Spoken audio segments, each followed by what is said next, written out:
సిద్దిపేట జిల్లా గజ్వేల్ పట్టణంలో కొండా లక్ష్మణ్ బాపూజీ జయంతిని ఘనంగా నిర్వహించారు. ఈ సందర్భంగా ఆయన విగ్రహానికి ఉమ్మడి మెదక్ జిల్లా MLC doctor Yadav Reddy, municipal chairman Rajamouli గుప్తాతో కలిసి ఘనంగా నివాళులర్పించారు. ఈ సందర్భంగా ఆయన మాట్లాడుతూ కొండా లక్ష్మణ్ బాపూజీ 2 దఫాలు మంత్రిగా, డిప్యూటీ స్పీకర్గా సేవలందించి ముల్కీ ఉద్యమం నుండి మొన్నటి తెలంగాణ ఉద్యమం దాకా ముందుండి నడిపించారన్నారు. కార్మికులకు చేతి వృత్తుల వారిని సమీకరించి సహకార రంగం పరిధిలోకి తీసుకొచ్చారని చెప్పారు.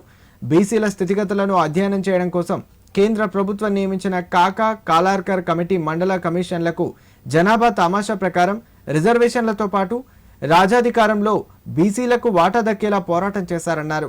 ప్రత్యేక రాష్ట్ర సాధన కోసం ఆయన చేసిన త్యాగాన్ని మరవలేమని, ఆయన స్ఫూర్తితో తెలంగాణ ఉద్యమం కొనసాగిందని పేర్కొన్నారు. కార్యక్రమంలో మాజీ municipal chairman Gadipalli Bhaskar, AMC vice chairman Sardar Khan, municipal కౌన్సిలర్లు, పద్మశాలి సంఘం బాధ్యులు పాల్గొన్నారు.